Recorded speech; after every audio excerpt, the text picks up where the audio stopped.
Hello एस्पिरंट्स, मी मिथुन Bhosale स्वयंच्या online प्लॅटफॉर्मवर तुमच्या सगळ्यांचं परत एकदा खूप खूप स्वागत करतो. एप्रिल 2023 मधला एक टॉपिक आपण ऑलरेडी सुरू केलेला आहे, तो म्हणजे राजकीयमधला आजचं आपलं हे दुसरं आणि शेवटचं लेक्चर आहे. सुरू करूयात आपलं आजचं एक्साइटिंग लेक्चर.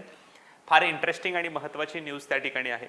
राहुल गांधी यांना जेव्हा सुरत इथल्या स्थानिक न्यायालयानं जेव्हा 2 वर्षाच्या कारावासाची शिक्षा सुनावली आणि त्यांचं लोकसभा सदस्यत्व रद्द झालं, त्याच वेळेला आणखीन एका लोकसभा सदस्यत्वाचा सदस्य असलेल्या व्यक्तीचा थोडी चर्चा त्या ठिकाणी चालू होती. कारण ज्यावेळेला राहुल गांधी यांची लोकसभा सदस्यत्व रद्द करण्यात आलं, त्याच वेळेला एका राष्ट्रवादी काँग्रेसच्या पक्षाच्या नेत्याला त्या ठिकाणी खासदारकी पुन्हा बहाल करण्यात आलेली आहे. कारण त्यांना एका न्यायालयानं 10 वर्षाची शिक्षा सुनावली होती, त्यामुळे त्यांचं त्या ठिकाणी लोकसभा सदस्यत्व रद्द झालं होतं आणि त्याच्या अगेन्स्ट त्यांनी सुप्रीम कोर्टामध्ये याचिका दाखल केली होती. आणि त्याच्यानंतर सुप्रीम कोर्टाची ज्या दिवशी सुनावणी सुरू होती त्याच दिवशी त्या ठिकाणी लोकसभा सचिवालयानं त्यांना परत एकदा खासदारकी बहाल करण्याचा निर्णय त्या ठिकाणी घेतलेला आहे. सो हे सगळं प्रकरण आपण 1 बाय 1 त्या ठिकाणी समजून घेऊयात. ओके, सो मोहम्मद फैजल असं त्यांचं नाव आहे आणि मोहम्मद फैजल यांची खासदारकी पुन्हा त्यांना परत बहाल करण्यात आलेली आहे. काय प्रकरण आहेत बघूयात आपण. कोण आहेत हे मोहम्मद फैजल? तर लक्षद्वीपचे राष्ट्रवादी काँग्रेसचे खासदार आहेत. लक्षात ठेवा, सगळ्यात महत्त्वाची गोष्ट प्रश्न विचारला जाऊ शकतो की मोहम्मद फैजल कोणत्या लोकसभा मतदारसंघाचे खासदार आहेत? तर ते आहे लक्षद्वीप. आणि कोणत्या पक्षाचे आहेत? तर राष्ट्रवादी काँग्रेस. हे 2 गोष्टी तुम्हाला लक्षात पाहिजे. ओके, निर्णय लोकसभा सचिवालयानं त्यांची खासदारकी पुन्हा एकदा त्यांना बहाल करण्याचा निर्णय त्या ठिकाणी घेतलेला आहे. आता आपण पार्श्वभूमी बघूयात की नक्की काय झालं होतं. ओके, सो लक्षद्वीप इथलं जे काही कावरत्ती न्यायालय आहे त्यांच्याकडून त्यांना 10 वर्षाची शिक्षा त्या ठिकाणी जाहीर झालेली होती. आणि तुम्हाला माहिती आहे, कायद्यानुसार एखाद्या संसद सदस्याला किंवा विधानसभा सदस्याला 2 किंवा अधिक वर्षाची शिक्षा झाली तर त्याच दिवशी त्यांचं सदस्यत्व रद्द होत असतं. ओके, सो 10 वर्षाची शिक्षा झाली म्हणून त्यांचं लगेचच त्या ठिकाणी सदस्यत्व रद्द झालं. ओके, त्यामुळं हत्येचा प्रयत्न त्या ठिकाणी त्यांना केला होता. त्यांच्यावर तसे आरोप होते की त्यांनी हत्येचा प्रयत्न केला म्हणून त्यांना 10 वर्षाची शिक्षा दिली होती. ह्याचा परिणाम असा झाला की लोकसभा सदस्यत्व रद्द झालं. जेव्हा लोकसभा सदस्यत्व रद्द होतं तेव्हा हा लोकसभेच्या इथिक्स कमिटीचा म्हणजे आचार समितीचा हा निर्णय त्या ठिकाणी असतो. आचार समितीने निर्णय घेतला. ऑब्व्हियसली लोकसभा अध्यक्षांच्या सूचनेनुसार लोकसभा सदस्यत्व त्यांचं रद्द करण्यात आलं. जेव्हा लोकसभा सदस्यत्व रद्द करण्यात आलं तेव्हा त्यांनी 30 जानेवारी 2023 रोजी केरळ उच्च न्यायालयाची कावरत्ती न्यायालयाच्या निर्णयाला स्थगिती मिळाली आणि खासदारकी अपात्र ठरण्याचा निर्णय मागे घेण्याची सूचना केली.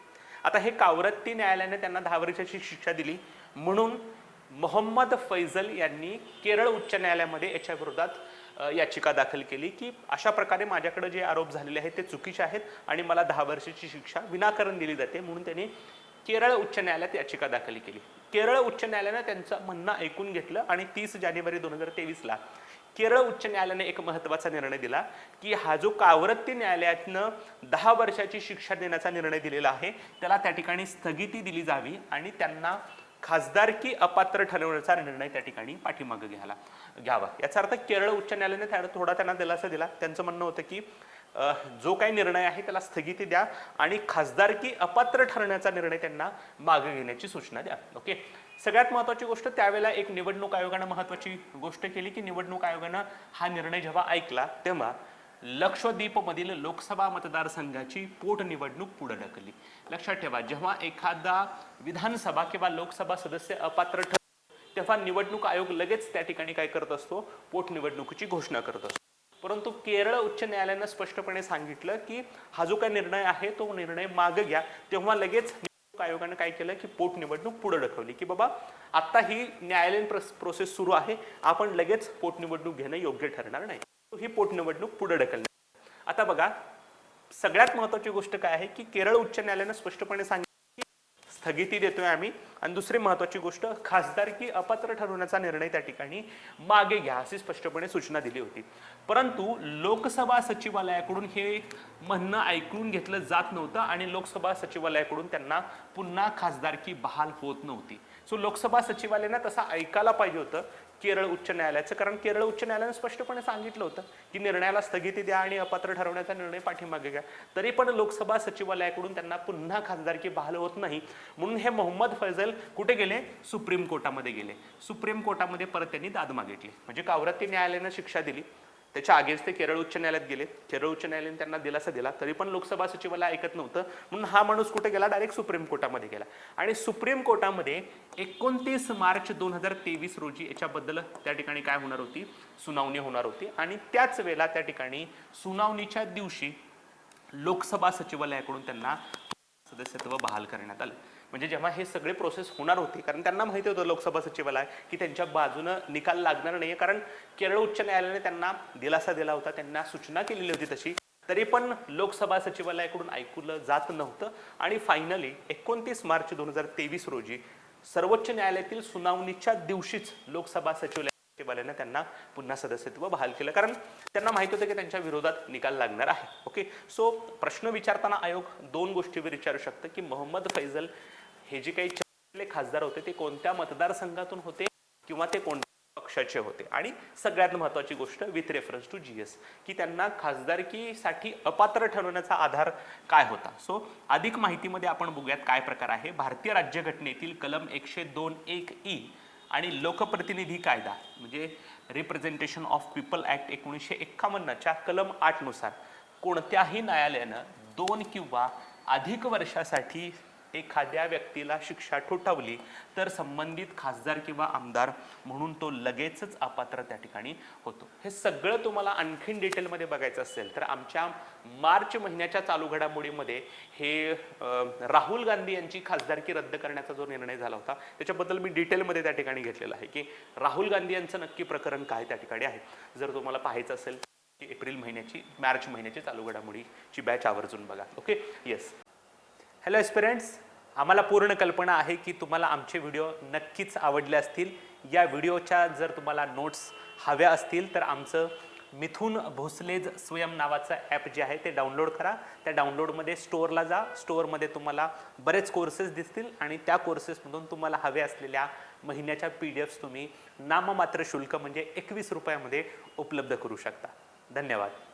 आता आपण एक महत्त्वाची गोष्ट बघणार आहोत, ती म्हणजे सुप्रीम कोर्टाचं जे कोलॅजियम असतं, आपण त्याला कोलॅजियम म्हणतो, सुप्रीम कोर्टाचं म्हणू शकत नाही. कोलॅजियम जे असतं त्या कोलॅजियमनं त्या ठिकाणी एका उच्च न्यायालयाच्या न्यायाधीशपदी निवृत्त न्यायाधीशाची त्या ठिकाणी शिफारस त्या ठिकाणी केलेली आहे. सगळ्यांना माहीत आहे की कोलॅजियम काय प्रकार असतो. त्याचे अध्यक्ष स्वतः सरन्यायाधीश असतात आणि उच्च न्यायालय आणि सर्वोच्च न्यायालयातल्या न्यायाधीशांची नेमणूक करणं हा त्यांचा त्या ठिकाणी महत्त्वाचा रोल त्या ठिकाणी असतो.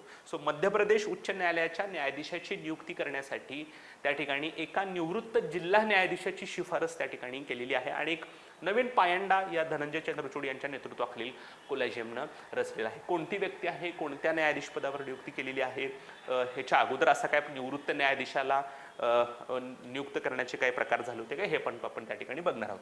सो निवृत्त म्हणजे रिटायर झालेल्या जिल्हा न्यायाधीशाची उच्च न्यायालयासाठी शिफारस करण्यात आलेली आहे. म्हणजे एक न्यायाधीश असा आहे जो निवृत्त झालेला आहे पण त्याची कारकीर्द हे ॲज अ जिल्हा न्यायाधीश म्हणून आहे आणि त्याला उच्च न्यायालयाच्या न्यायाधीश पदासाठी शिफारस करण्यात आलेली आहे. ही शिफारस कोणी केलेली आहे तर सरन्यायाधीश धनंजय चंद्रचूड यांच्या अध्यक्षतेखाली जे कोलॅजियम असतं त्यांनी. आता हे कोलॅजियम काय करतं, हायकोर्ट आणि सुप्रीम कोर्टमधल्या न्यायाधीशांची शिफारस त्या ठिकाणी करत असतं आणि न्यायाधीशांची शिफारस त्या ठिकाणी कोणाला करतं, राष्ट्रपतींना करतात आणि राष्ट्रपती अंतिम त्यांची निवड करत असतात. ओके, सो हे निवृत्त जिल्हा न्यायाधीश जे आहेत त्यांची कोणत्या पदावर नियुक्ती केलेली आहे तर मध्य प्रदेश उच्च न्यायालयात न्यायाधीश म्हणून त्यांची शिफारस करण्यात आलेली आहे. कोण आहेत ते न्यायाधीश तर त्यांचं नाव आहे रुपेश चंद्र वार्ष्णेय. रुपेश चंद्र वार्ष्णेय हे एक रिटायर्ड जिल्हा न्यायाधीश आहेत. त्यांची मध्य प्रदेश उच्च न्यायालयाचे न्यायाधीश म्हणून कोलॅजियमनं शिफारस केलेली आहे. बेसिकली 1987 मध्ये ते न्यायालयीन सेवेत रुजू झाले होते. मध्य प्रदेश उच्च न्यायिक सेवेचे सदस्य देखील त्या ठिकाणी राहिलेले आहेत. पण सगळ्यात हाच एक महत्त्वाचा मुद्दा राहू शकतो ज्याच्यावर आयोग प्रश्न विचारू शकतं की कोलॅजियमनं खालीपैकी कोणत्या निवृत्त जिल्हा न्यायाधीशाची मध्य प्रदेश उच्च न्यायालयात न्यायाधीश म्हणून शिफारस केलेली आहे तर त्यांचं नाव आहे रुपेश चंद्र वार्ष्णेय.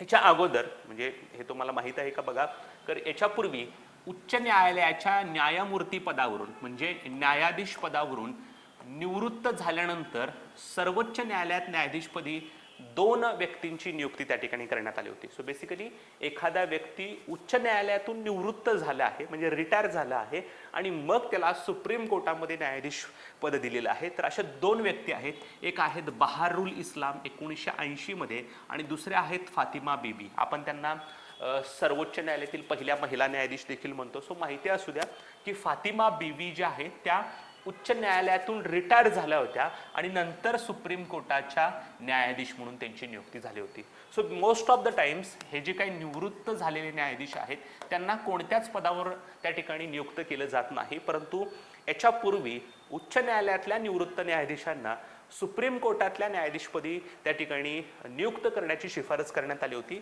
आणि कदाचित हे फर्स्ट टाइम पण झालं असावं की एखादा निवृत्त जिल्हा न्यायाधीश एखाद्या उच्च न्यायालयाचा न्यायाधीश होण्यासाठी त्या ठिकाणी त्यांची शिफारस केलेली आहे. ओके, सो एखाद्या उच्च न्यायालयाचा न्यायाधीश जर व्हायचा असेल तर काय पात्रता आहेत, तर सगळ्यांना माहित आहे तो भारताचा नागरिक असावा. दुसरी महत्वाची गोष्ट, त्या व्यक्तीनं भारताच्या राज्यक्षेत्रात किमान 10 वर्ष न्यायिक पद धारण केलेलं पाहिजे. कुठलंही 10 वर्ष त्यानं न्यायिक पद धारण केलेलं असावं किंवा त्या व्यक्तीस एखाद्या उच्च न्यायालयात अथवा 2 किंवा अधिक उच्च न्यायालयात सलग 10 वर्ष वकील म्हणून काम करण्याचा अनुभव त्या ठिकाणी असावा. सो बेसिकली 2 काम आहेत बघा, 2 गोष्टी आहेत बघा इथं. 10 वर्ष, एक तर त्यानं कोणत्याही राज्य क्षेत्रामध्ये 10 वर्ष न्यायिक पदावर काम केलेलं पाहिजे म्हणजे न्यायाधीश म्हणून त्यानं काम केलेलं पाहिजे किंवा 2 किंवा अधिक सुप्रीम कोर्टामध्ये त्यानं 10 वर्ष वकील म्हणून काम केलं पाहिजे. एकतर वकील पाहिजे सुप्रीम कोर्टात, हायकोर्टामध्ये किंवा न्यायिक पद धारण केलेलं पाहिजे. सो बेसिकली तो निवृत्त नसावा ही बऱ्याच वेळेला तरतूद असली जाते. सो बेसिकली निवृत्त जिल्हा न्यायाधीशांची त्या ठिकाणी उच्च न्यायालयामध्ये नियुक्ती करण्यात आलेली आहे. Okay, yes. नंतर 14 एप्रिल जो बाबासाहेबांचा जन्मदिवस असतो आणि त्या दिवशी त्या ठिकाणी डॉक्टर बाबासाहेब आंबेडकर यांच्या 125 फूट उंचीच्या पुतळ्याचं अनावरण त्या ठिकाणी करण्यात आलेलं आहे. आणि भारतातला हा सध्याचा बाबासाहेबांचा सर्वात उंचीचा पुतळा त्या ठिकाणी आहे. सो प्रश्न विचारू शकतं की आयोगाने की बाबासाहेब आंबेडकरांच्या 125 फुटी पुतळ्याचं अनावरण कोणत्या ठिकाणी करण्यात आलेलं आहे. ओके, सो बाबासाहेब आंबेडकरांचा 125 फूट उंचीचा पुतळा हैदराबाद या ठिकाणी, जी तेलंगणाची राजधानी त्या ठिकाणी आहे. इथं आपण एक सुंदर फोटोग्राफ पण बघतोय बघा, ज्याच्यामध्ये एक मोठा प्लॅटफॉर्म त्या ठिकाणी आहे आणि याच्यावरती 125 फूट उंचीचा बाबासाहेबांचा पुतळा त्या ठिकाणी बनवलेला आहे. ओके, के चंद्रशेखर राव जे तेलंगणाचे मुख्यमंत्री आहेत त्यांनी त्याचं अनावरण केलेलं आहे. डॉक्टर बाबासाहेब आंबेडकर यांची 132वी जयंती जी झाली 2023 मध्ये, त्याच्या निमित्त हा बाबासाहेबांचा पुतळा त्या ठिकाणी उभारण्यात आलेला आहे. ह्याचं वैशिष्ट्य काय आहे तर बाबासाहेब आंबेडकरांचा देशातील सर्वात उंच पुतळा त्या ठिकाणी आहे. इंदू मिल जे आहे तिथं महाराष्ट्र सरकारकडून अशा प्रकारचा बाबासाहेबांचा पुतळा उभा करण्यात येणार आहे. कदाचित हा 125 फूट उंचीहून अधिक असू शकतो, परंतु माहिती असू द्या की सध्याला तरी तेलंगणामधला हा बाबासाहेबांचा पुतळा भारतातील सर्वात उंच पुतळा त्या ठिकाणी आहे बाबासाहेबांचा वैयक्तिक. ओके, 146 कोटी इतका खर्च आहे. स्टील धातू आहे 360 टन आणि कास्य धातू आहे 114 टन. सो धातूपासून बनवलेला हा त्या ठिकाणी पुतळा त्या ठिकाणी आहे. ओके, सो 2 गोष्टीवर आयोग प्रश्न विचारतो. एक, बाबासाहेबांचा पुतळा कोणत्या ठिकाणी आहे किंवा बाबासाहेबांच्या पुतळ्याची उंची किती त्या ठिकाणी. सो 125 फूट आणि हैदराबाद ही दोन्ही गोष्टी चांगल्या लक्षात ठेवा. किंवा तुम्हाला आयोग प्रश्न विचारू शकतो की कोणत्या राज्यात आहे. सो हे जे गोल केलेले बीट्स आहेत ना ते चांगले लक्षात ठेवा, ज्याच्यावर आयोग प्रश्न विचारू शकतं. Okay, yes. नंतर एक महत्त्वाची गोष्ट आहे की आपली जे काही संविधान आहे ते संविधान सर्व भाषेमध्ये उपलब्ध करून देण्याचा त्या ठिकाणी प्रयत्न असतो, जेणेकरून स्थानिक भाषेमध्ये त्यांना आपलं संविधान काय आहे किंवा काय सांगतं ह्याची माहिती त्या ठिकाणी व्हावी. सो पहिल्यांदाच एका भाषेच्या संविधानाच्या पहिल्या आवृत्तीचं त्या ठिकाणी प्रकाशन करण्यात आलेलं आहे. आयोग साधा सिंपल प्रश्नच विचारू शकतं की अशी कोणती भाषा आहे ज्या भाषेतल्या संविधानाच्या पहिल्या आवृत्तीचं प्रकाशन त्या ठिकाणी करण्यात आलेलं आहे, ती म्हणजे डोगरी.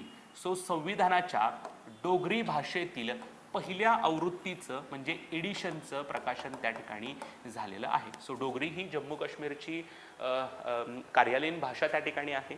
सो बेसिकली आपण प्रश्न विचारताना आयोग इथंच विचारेल की अशी कोणती भाषा आहे ज्या भाषेच्या संविधानाच्या पहिल्या आवृत्तीचं प्रकाशन झालेलं आहे. डोगरी. किरेन रिजिजू जी केंद्रीय कायदा, न्याय आणि संसदीय कामकाज मंत्री आहेत, त्यांनी अशा प्रकारे या आवृत्तीचं प्रकाशन केलं. जम्मू विद्यापीठामध्ये, जी काही जम्मू युनिव्हर्सिटी आहे, तिथं अशा प्रकारे प्रकाशन करण्यात आलेलं आहे. इथं तुम्हाला दिसतंय बघा, काही संविधानाच्या प्रती घेऊन मान्यवर त्या ठिकाणी प्रकाशन करताना त्या ठिकाणी दिसतात. ओके. भाषिक विविधतेला प्रोत्साहन देण्यासाठी आणि देशाच्या सांस्कृतिक वारसा जतन करण्यासाठी च्या दिशेने एक महत्त्वपूर्ण पाऊल देखील त्या ठिकाणी आहे. सो बेसिकली काय आहे, जी काय आपली लँग्वेज डायव्हर्सिटी आहे आणि ही एकता आहे त्या ठिकाणी, आणि याला प्रोत्साहन देण्यासाठी अशा प्रकारचा निर्णय त्या ठिकाणी घेण्यात आला आहे. सो डोगरी भाषा काय आहे, तर डोगरी ही जम्मू काश्मीरची अधिकृत भाषा त्या ठिकाणी आहे. दुसरी महत्त्वाची गोष्ट, इंडो आर्यन या भाषा गटामध्ये त्याचा समावेश होतो. आणि सगळ्यात महत्त्वाची गोष्ट, भारताच्या संविधानातील 8व्या परिशिष्टात ज्या काही 22 भाषा आहेत, त्या 22 भाषांमध्ये त्याचा समावेश होतो. जेव्हा 8व्या परिशिष्टामध्ये मूळ भाषा टाकण्यात आल्या तेव्हा त्याचा समावेश नव्हता. 92वी घटनादुरुस्ती जी करण्यात आली 2003ला, त्या 92व्या घटनादुरुस्तीनुसार डोगरी भाषेचा त्या ठिकाणी 8व्या परिशिष्टामध्ये समावेश त्या ठिकाणी करण्यात आलेला होता. ओके. सो आयोग हे पण तुम्हाला विचारू शकतं, पण मला असं वाटतं की अलीकडे जर तुम्ही क्वेश्चन पेपरचे पॅटर्न बघितलं तर सिंगल लाईनला शब्द प्रश्न त्या ठिकाणी आहे. आयोग फक्त एवढंच विचारू शकतं की खालीपैकी कोणत्या भाषेमध्ये संविधानाच्या पहिल्या आवृत्तीचं प्रकाशन करण्यात आलेलं आहे, तर ती आहे डोगरी. ओके.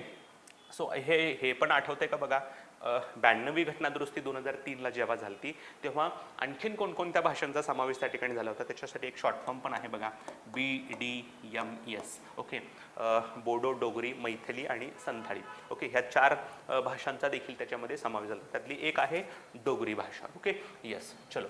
नंतर केंद्रीय गुन्हे अन्वेषण विभागाचा म्हणजे सेंट्रल ब्युरो इन्व्हेस्टिगेशनचा त्या ठिकाणी हिरक महोत्सव म्हणजे ज्या संस्थेला त्या ठिकाणी 60 वर्ष पूर्ण झालेले आहेत. सो आपण त्याला डायमंड जुबली असं देखील म्हणतो. ओके. सो इथं तुम्हाला दिसतंय बघा, इथं त्या ठिकाणी आम्ही डायमंड जुबली किंवा डायमंडचा जो काही शेप आहे त्याच्यामध्ये टाकलाय, ज्याच्यामध्ये तिरंगा दिसतोय आणि मध्ये त्या ठिकाणी CBIचा सिम्बॉल दिसतोय.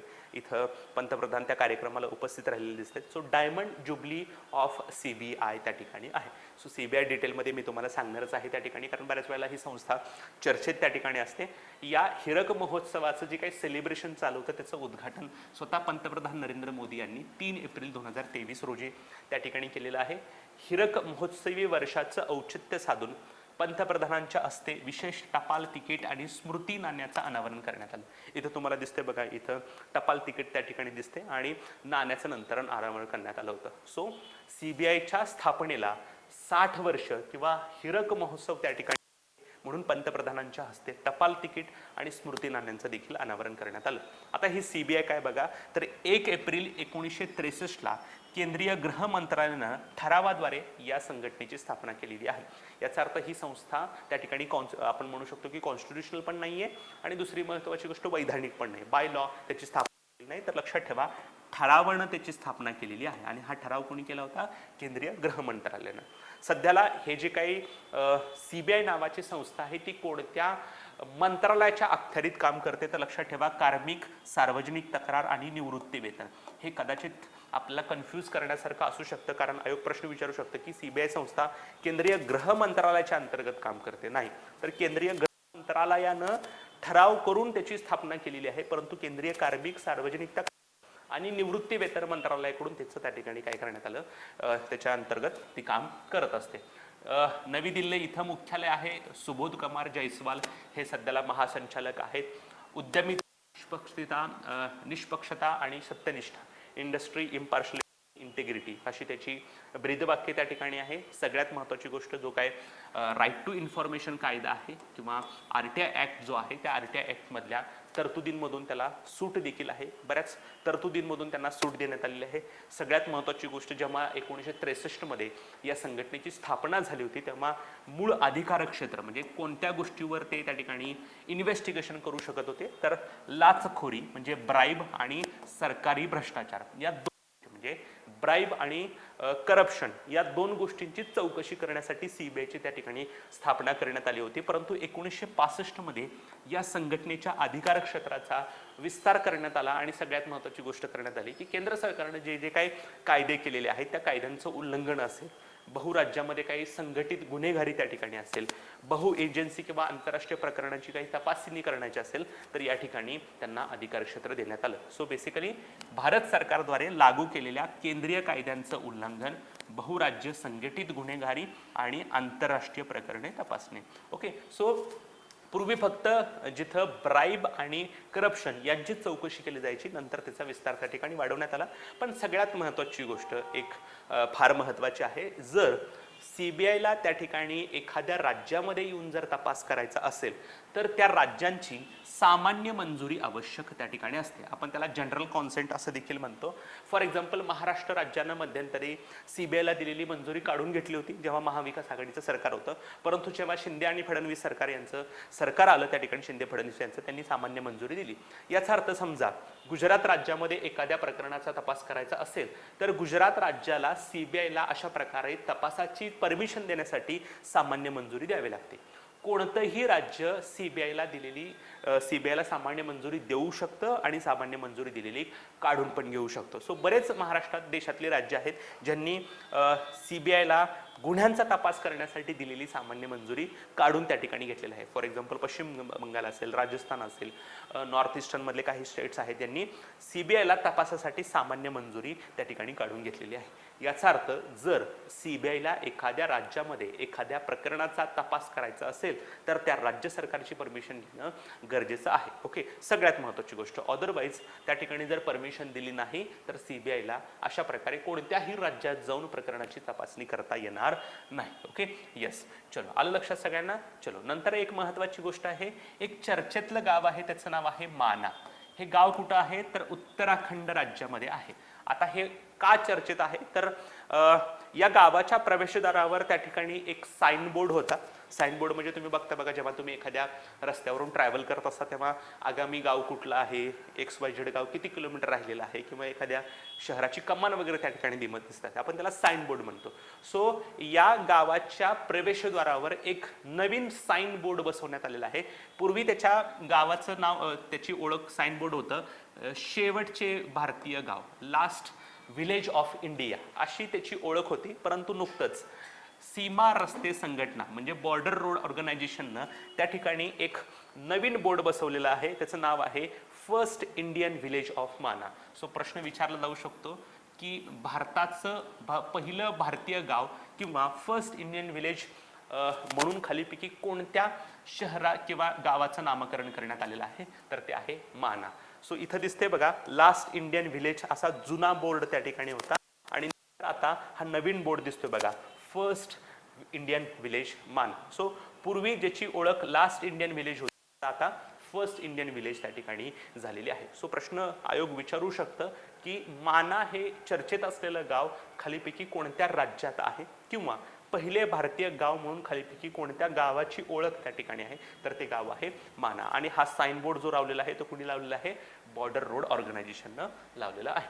येस, नंतर एक इंटरेस्टिंग गोष्ट आपण त्या ठिकाणी बघणार आहोत. आपल्या चालू घडामोडीचा कोर्सचं वैशिष्ट्य हे आहे की वर्तमानपत्रांमध्ये काही बातम्या त्या चर्चेत असतात त्या सगळ्या चर्चा आपण त्या ठिकाणी घेत असतो. ओके, डिरेक्टली हा पॉलिटीचा संदर्भ त्या ठिकाणी आहे, परंतु इनडिरेक्टली एक प्रकरण मध्यंतरी झालं होतं ते म्हणजे हिंडनबर्ग प्रकरण, ज्याच्यामध्ये अदानी यांच्यावर बरेच त्या ठिकाणी आरोप करण्यात आले होते आणि अदानी यांच्यावर आरोप केल्यानंतर त्यांचे शेअर्स बरेच त्या ठिकाणी गडगडले होते आणि अदानीवर जे काही विरोधी पक्षांनी बऱ्याच टीका सत्ताधाऱ्यांवर त्या ठिकाणी केल्या होत्या आणि सत्ताधाऱ्यांची एक स्पष्टपणे मागणी होती की अदानी प्रकरणाची चौकशी करण्यासाठी त्या ठिकाणी एक जॉईंट पार्लिमेंटरी कमिटी, म्हणजे तुम्ही बऱ्याच वेळेला पेपरमध्ये वाचलं असेल की JPCची स्थापना करा, JPCची स्थापना करा. पण हे JPC काय प्रकार आहे जर आयोगाने तुम्हाला इनडिरेक्टली विचारलं पॉलिटीला, कारण बऱ्याच वेळेला जर तुम्ही आता कंबाईनचा पेपर बघितलं तर कंबाईनच्या पेपरमध्ये एक रिफ्लेक्शन तुम्हाला दिसते बघा.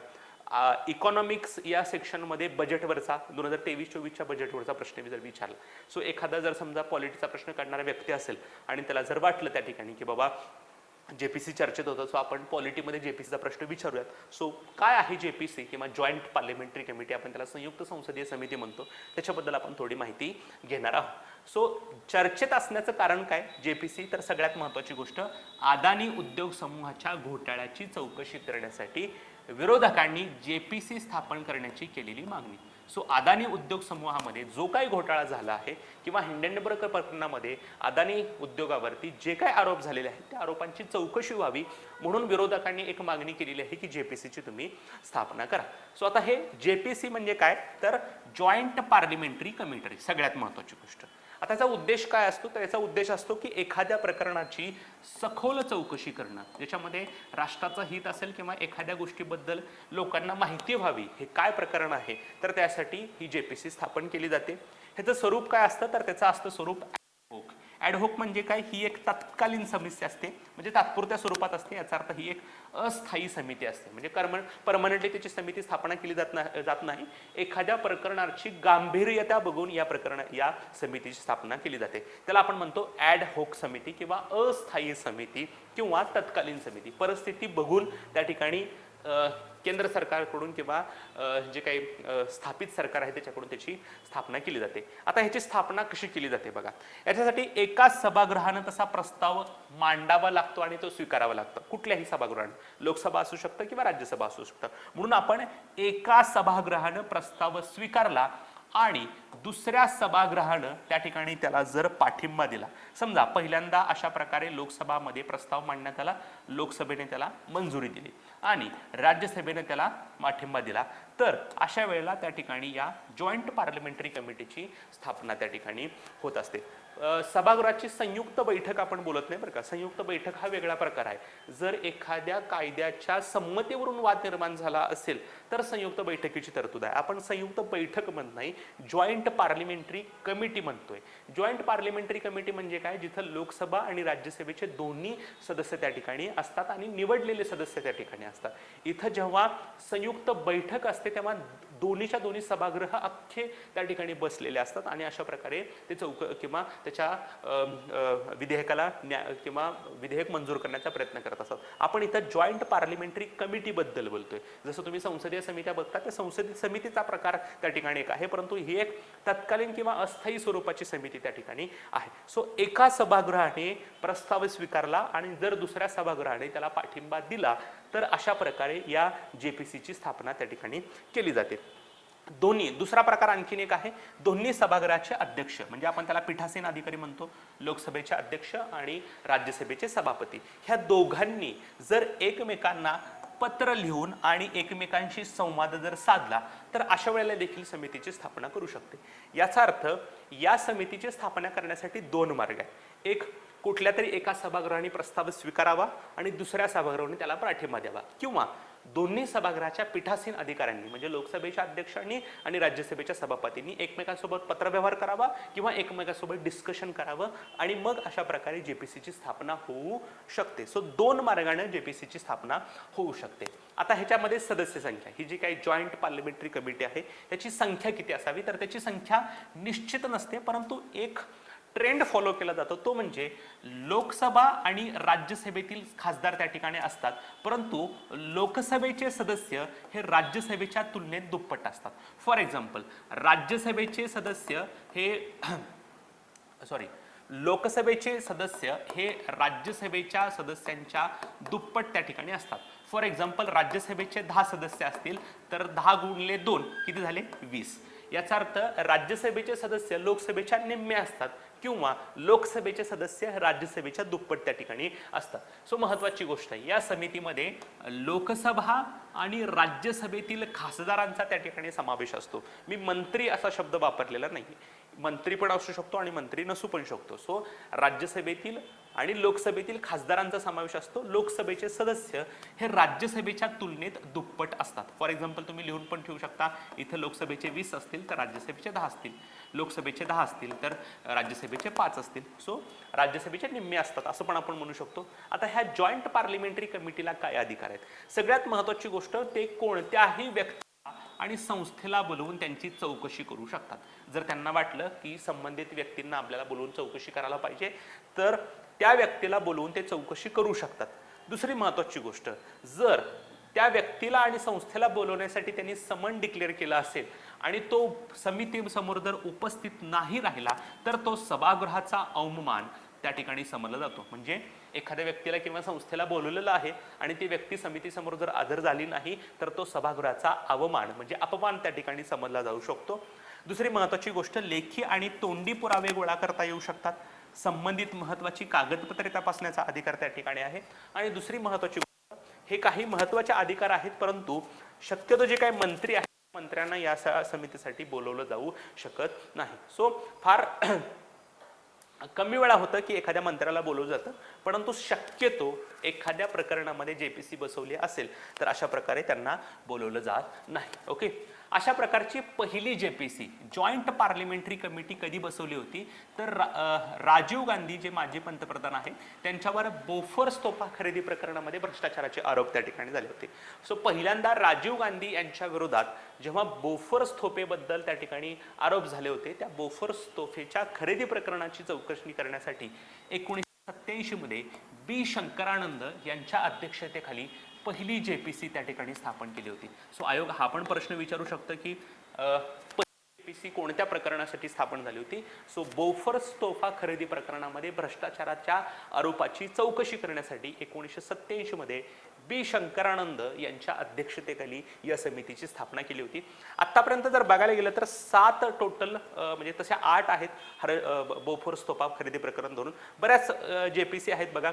हर्षद मेहता स्टॉक मार्केट घोटाळा सगळ्यांना माहिती आहे. स्कॅम नावाचा एक वेब सिरीज पण आहे जी हर्षद मेहता घोटाळा प्रकरणावर आहे. 1992 केतन पारेख शेअर मार्केट घोटाळा हा पण एक त्या ठिकाणी आहे. नंतर शीतपेय कीटकनाशक समस्या, जे कोल्ड्रिंक्स असतात त्या कोल्ड्रिंक्समध्ये शीतपेय कीटकनाशकाचे अंश त्या ठिकाणी सापडले होते आणि म्हणून त्याच्यावर जेपीसीची स्थापना त्या ठिकाणी केली होती. याची फक्त माहिती असू द्या, शरद पवार या ठिकाणी समितीचे अध्यक्ष होते. का? कारण शरद पवार यांनी स्वतः जेपीसीची गरज नाही अदानी प्रकरणामध्ये अशी स्पष्टपणे भूमिका मांडली होती, जिथं सगळे विरोधक म्हणत होते की जेपीसी स्थापना करा, परंतु त्याच वेळेला शरद पवार जे राष्ट्रवादी काँग्रेसचे अध्यक्ष आहेत ते म्हणत होते की जेपीसी स्थापन करण्याची आवश्यकता नाही.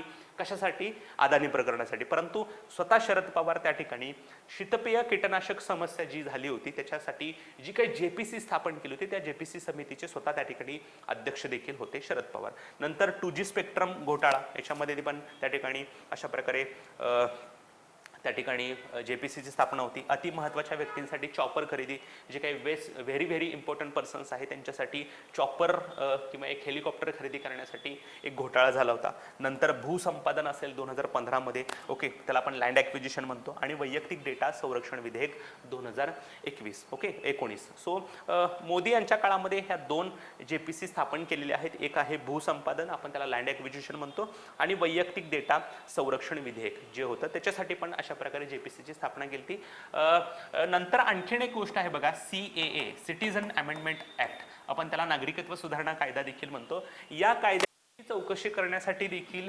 जेपीसीची स्थापना करावी अशी विरोधकांनी मागणी केली होती. आणि सध्याला CAA बद्दल त्या ठिकाणी ऑन होल्ड त्या ठिकाणी आहे.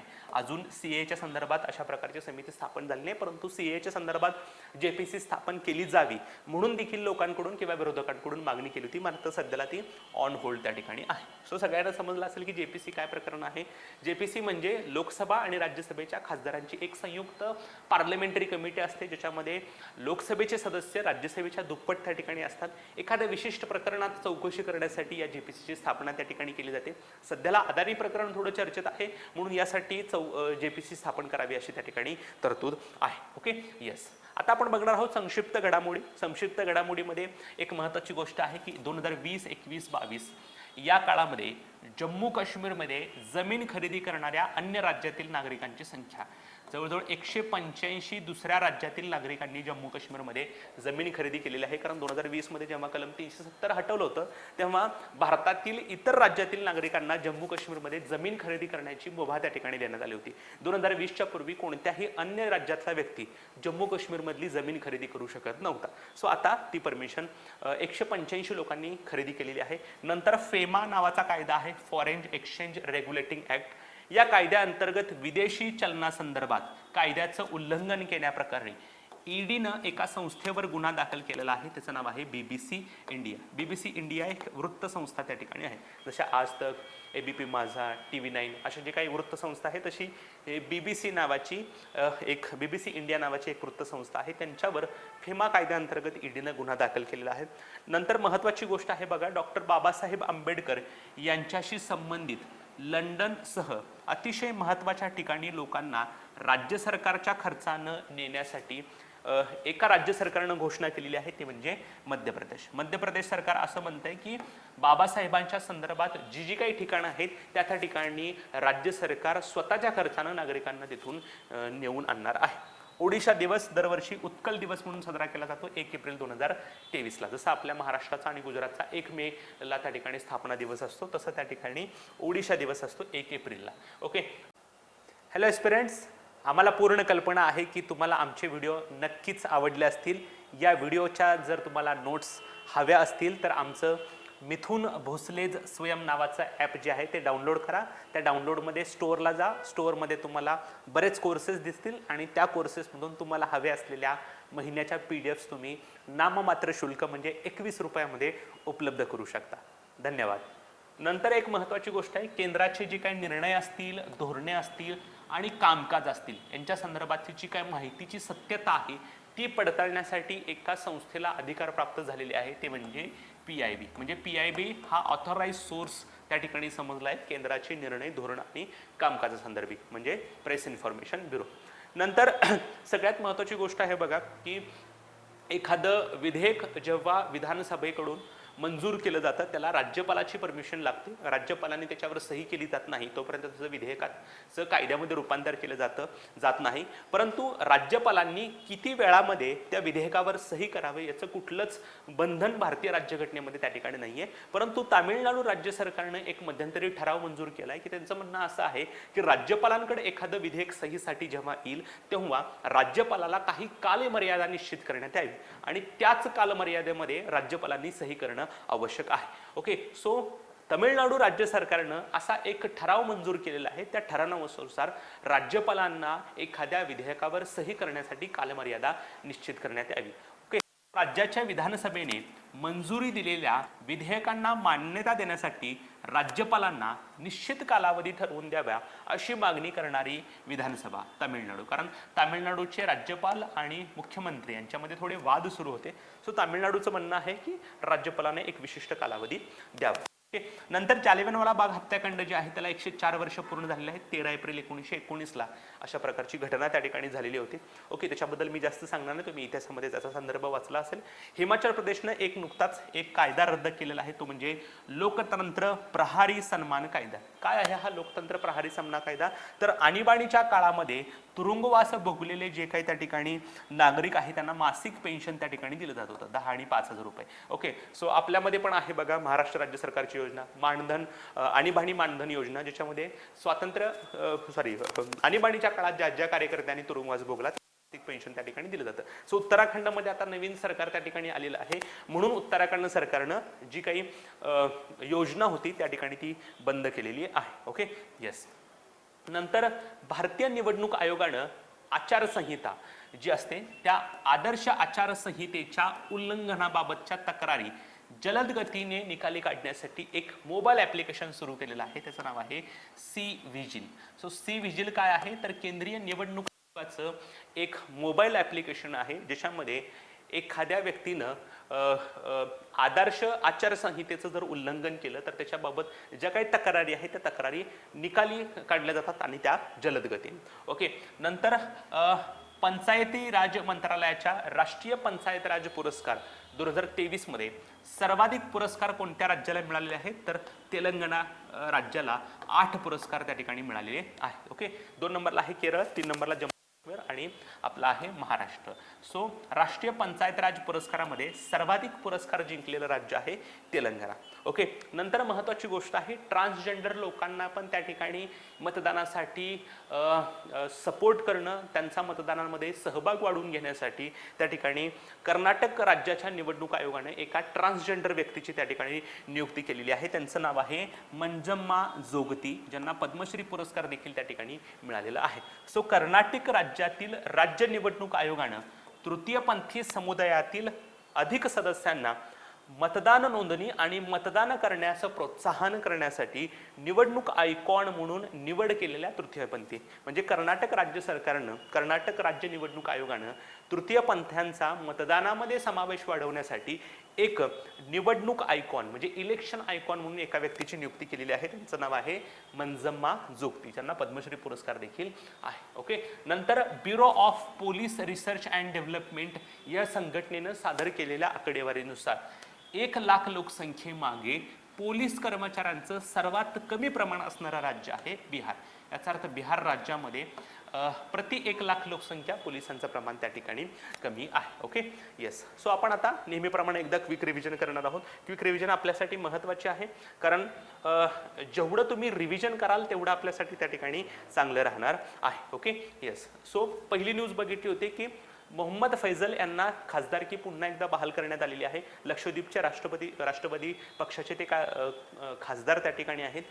कावरती न्यायालयानं हत्येच्या प्रकरणात त्यांना 10 वर्षाची शिक्षा सुनावली म्हणून ते हायकोर्टात गेले. हायकोर्टामध्ये त्यांना त्या ठिकाणी दिलासा मिळाला. हायकोर्टानं सांगितलं होतं की शिक्षेला स्थगिती देतोय आणि अपात्र करण्याचा निर्णय पाठीमागे घ्या.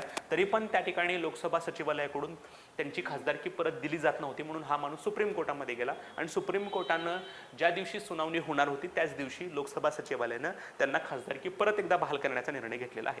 भारतीय राज्यघटनेच्या कलम 102(1)(e) आणि लोकप्रतिनिधी कायदा 1951च्या कलम 8 नुसार कोणत्याही सदस्याला जर 2 वर्षापेक्षा अधिक शिक्षा झाली तर त्या ठिकाणी त्यांचं सदस्यत्व रद्द होतं. नंतर धनंजय चंद्रचूड यांच्या अध्यक्षतेखालील कोलॅजियमनं एका निवृत्त जिल्हा न्यायाधीशाची मध्य प्रदेश उच्च न्यायालयाचे न्यायाधीश म्हणून शिफारस केलेली आहे. त्यांचं नाव आहे रुपेश चंद्र वार्ष्णे. याच्यापूर्वी उच्च न्यायालयामध्ये निवृत्त झालेल्या 2 न्यायाधीशांची सुप्रीम कोर्टामध्ये न्यायाधीश म्हणून नियुक्ती केली. एक नाव आहे बहारुल इस्लाम आणि दुसरे आहेत फातिमा बीग. नंतर तेलंगणा राज्यामध्ये हैदराबाद या ठिकाणी बाबासाहेबांच्या 125 फुटी पुतळ्याचं अनावरण त्या ठिकाणी करण्यात आलेलं आहे आणि देशातला हा बाबासाहेबांचा सर्वात उंच पुतळा त्या ठिकाणी आहे. नंतर जम्मू काश्मीरची अधिकृत भाषा असलेल्या डोगरी या भाषेतील संविधानाच्या पहिल्या आवृत्तीचं प्रकाशन त्या ठिकाणी करण्यात आलेलं आहे. 92वी घटनादुरुस्ती 2003 नुसार भारतीय राज्यघटनेच्या 8व्या परिशिष्टामध्ये ज्या काही 22 भाषा आहेत त्या 22 भाषांमध्ये तिचा समावेश करण्यात आलेला होता. नंतर सेंट्रल ब्युरो ऑफ इन्व्हेस्टिगेशनचं गोल्डन जुबली इयर त्या ठिकाणी आहे. 1 एप्रिल 1963ला केंद्रीय गृह मंत्रालयानं ठराव करून त्या ठिकाणी या संघटनेची स्थापना त्या ठिकाणी केली होती. सध्याला कार्मिक, सार्वजनिक तक्रार आणि निवृत्ती मंत्रालयाच्या अखत्यारीत काम करणारे हे संस्था त्या ठिकाणी आहे. सुबोध जयस्वाल त्या ठिकाणी सध्याला त्याचे डायरेक्टर म्हणून काम करत आहेत. सुरुवातीला फक्त लाचखोरी आणि भ्रष्टाचाराच्या प्रकरणाची चौकशी करण्यासाठी या संघटनेची स्थापना करण्यात आली होती. नंतर मात्र केंद्रीय कायद्यांचं उल्लंघन असेल, संघटित गुन्हेगारी असेल याच्यासाठी पण चौकशी त्या ठिकाणी करण्याचा अधिकार सीबीआयला देण्यात आला. सगळ्यात महत्त्वाची गोष्ट या संघटनेला जर राज्यामध्ये येऊन चौकशी करायची असेल तर त्या राज्याची सामान्य मंजुरी किंवा जनरल कन्सेंट आवश्यक आहे. जर त्या राज्यानं सामान्य मंजुरी दिली नाही तर अशा प्रकारे सीबीआय त्या राज्यात चौकशी करू शकत नाही. कोणतेही राज्य दिलेली मंजुरी काढून घेऊ शकतं किंवा काढून घेतलेली मंजुरी दिली पण जाऊ शकते. त्या ठिकाणी महाराष्ट्रामध्ये सध्याला या सीबीआयला सामान्य मंजुरी त्या ठिकाणी आहे. नंतर माना जे उत्तराखंडमधलं गाव आहे त्या ठिकाणी ज्याची ओळख शेवटचं भारतीय गाव अशी होती, आता त्याची नवीन ओळख झालेली आहे पहिलं भारतीय गाव. सीमा रस्ते संघटनेनं अशा प्रकारचा साइन बोर्ड त्या ठिकाणी लावलेला आहे. नंतर आपण बघितलं एखाद्या विशिष्ट प्रकरणाची चौकशी करण्यासाठी जॉईंट पार्लिमेंटरी कमिटीची त्या ठिकाणी स्थापना केली जाते. सध्याला अदानी प्रकरण थोडं चर्चेत आहे. त्यांच्यावर बरेच आरोप त्या ठिकाणी झालेले आहेत. सत्ताधाऱ्यांना त्या ठिकाणी विरोधकांनी घेरलेलं आहे आणि या प्रकरणाची चौकशी व्हावी म्हणून विरोधकांकडून जेपीसीची मागणी केली जाते. What is JPC? Joint parliamentary committee. एखाद्या प्रकरणाची सखोल चौकशी करण्यासाठी याची स्थापना केली जाते. याचं स्वरूप जे आहे ते ॲडहोक आहे म्हणजे अस्थायी आणि तात्पुरत्या कालावधीसाठी याची समितीची स्थापना त्या ठिकाणी केली जाते. 2 प्रकार आहेत या समितीची स्थापना करण्यासाठी. एखादं सभागृह तसा प्रस्ताव मांडतं, दुसरा सभागृह त्याला पाठिंबा देतं. 2 लोकसभेचे आणि राज्यसभेचे पीठासीन अधिकारी एकमेकांसोबत डिस्कशन करून या समितीची स्थापना करू शकतात. समितीची सदस्य संख्या निश्चित नाही परंतु एक गोष्ट आहे की लोकसभा आणि राज्यसभेतले खासदार या ठिकाणी समाविष्ट असतात आणि लोकसभेच्या खासदारांची संख्या ही राज्यसभेच्या खासदारांच्या दुप्पट त्या ठिकाणी असते. सगळ्यात महत्त्वाची गोष्ट, यांना बरेच विशेष अधिकार आहेत. कोणत्याही व्यक्ती आणि संस्थेला चौकशीसाठी बोलवू शकतात आणि अशी व्यक्ती किंवा संस्था जर चौकशीला उपस्थित राहिली नाही तर त्या ठिकाणी त्यांच्यावर अवमान म्हणून त्यांनी त्या ठिकाणी खटला देखील दाखल केला जाऊ शकतो. लेखी आणि तोंडी पुरावे गोळा करण्याचा अधिकार आहे. शक्यतो मंत्र्यांना यासाठी बोलवलं जात नाही. पहिली जेपीसी बोफोर्स तोफांच्या संदर्भात बसवण्यात आली होती 1997 मध्ये. 87 बी शंकरानंद यांच्या अंतर्गत बरेच त्या ठिकाणी आहेत ज्याची मी नावं त्या ठिकाणी घेतली. हर्षद मेहता, केतन पारेख, शितपेयाच्या असेल ज्याचे अध्यक्ष स्वतः शरद पवार त्या ठिकाणी होते. ओके, जम्मू काश्मीरमध्ये पाठीमागच्या 3 वर्षात 185 लोकांनी जमीन खरेदी केलेली आहे. फेमा कायद्यांचं उल्लंघन केलं म्हणून त्या ठिकाणी ईडीनं बीबीसी इंडियाला त्या ठिकाणी गुन्हे दाखल केलेले आहेत. नंतर मध्य प्रदेश राज्यानं असा निर्णय घेतलेला आहे, बाबासाहेबांच्या संदर्भात जे काही महत्त्वाचे ठिकाणं आहेत त्या ठिकाणी स्वखर्चानं नागरिकांना फिरवून आणलं जाणार आहे. 1 एप्रिल हा ओडिशा दिवस म्हणून साजरा केला जातो.